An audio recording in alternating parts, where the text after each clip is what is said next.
आज हम चर्चा करेंगे आईयूआई के बारे में, इंट्रायूट्राइन इंसेमिनेशन के बारे में, कि किन पेशेंट्स में ये लाभदायक हो सकता है, किसको इसके द्वारा बच्चा प्राप्त हो सकता है।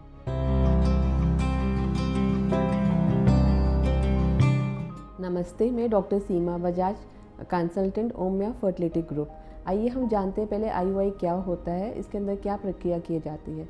कुछ लोग जो कि इनफर्टिलिटी की समस्या से जूझ रहे होते हैं, उनके अंदर अगर उनकी ट्यूब्स ओपन होती हैं तो हम आईयूआई का प्रोसीजर कर सकते हैं।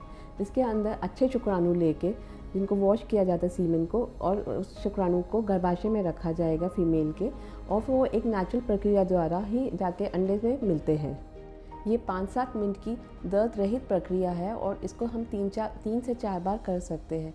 अब हम ये सोचते हैं कि किन पेशेंट्स में आईयूआई कर सकते हैं, किन मरीज़ों को इसकी ज़रूरत पड़ती है।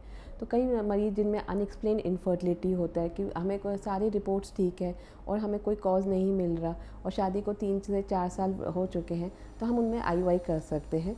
दूसरा, अगर मेल फैक्टर है कि मेल्स की स्पर्म्स में मोटिलिटी कम है, उनको इजैकुलेटरी प्रॉब्लम है, उनके स्पर्म्स की शुक्राणु में मोटिलिटी कम होगी, तो हम उनको वॉश करके अच्छे शुक्राणु को लेके आईयूआई कर सकते हैं।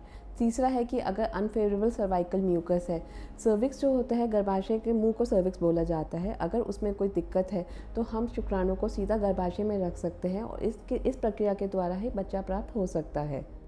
जिन पुरुषों में एजोस्पर्मिया होता है और टेस्टिस में भी स्पर्म नहीं प्राप्त होते, उन पुरुषों में हम आईयूआई डोनर स्पर्म द्वारा कर सकते हैं अगर उनकी पार्टनर की ट्यूब्स ओपन होती है। अब हम ये समझते हैं कि आईयूआई प्रक्रिया किस प्रकार होती है और कैसे कर सकते हैं।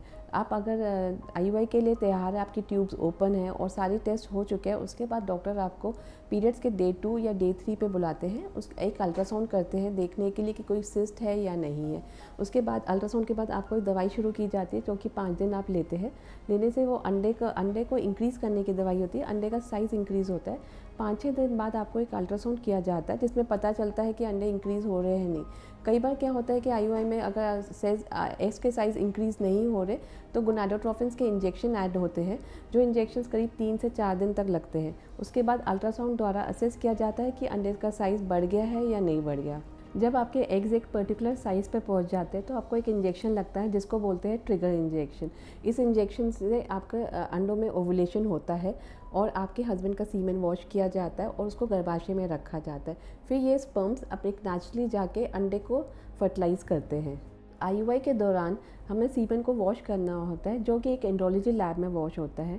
आपके सीमेन की क्वांटिटी उसके नंबर पे डिपेंड करता है कि कौन से मेथड से वॉशिंग हो रही है। जब सीमेन वॉश हो जाता है तो उसको एक पतली ट्यूब में लिया जाता है और उसको अल्ट्रासाउंड गाइडेड गर्भाशय में रखा जाता है। इसके बाद आपको कुछ दवाइयाँ दी जाती है और करीब 13 से 14 दिन बाद आपको पता चलता है कि आप प्रेग्नेंट है या नहीं है। अब हमारे दिमाग में सवाल आता है कि आईयूआई का क्या सक्सेस रेट है, हमें इसमें प्रेगनेंसी होगी या नहीं होगी। तो हमें ये जान लेना चाहिए कि इसके कई कारण होते हैं सक्सेस होने के, जैसे डिपेंड करता है कि आपकी एज क्या है, किन दवाइयों का उपयोग हुआ है, सीमेन की वॉशिंग कैसी है। अगर आप आईयूआई करा रहे हैं तो आप इस बात का ध्यान रखें कि आप उसी सेंटर में आईयूआई कराएं जहाँ पे सीमेन वॉशिंग की सुविधा वहीं पे उपलब्ध हो। अगर आप सीमेन लेके ट्रैवल करते हैं तो उसकी गुणवत्ता या उसकी मोटिलिटी स्पर्म पे इफ़ेक्ट पड़ता है।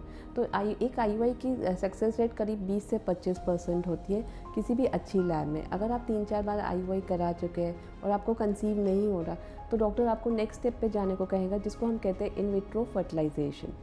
आखिर में मैं आपको ये बताना चाहूँगी कि अगर आपकी दोनों ट्यूब्स ओपन है और आपकी उम्र कम है, सीमेन काउंट ठीक है, तो आईयूआई आपके लिए एक अच्छा विकल्प है।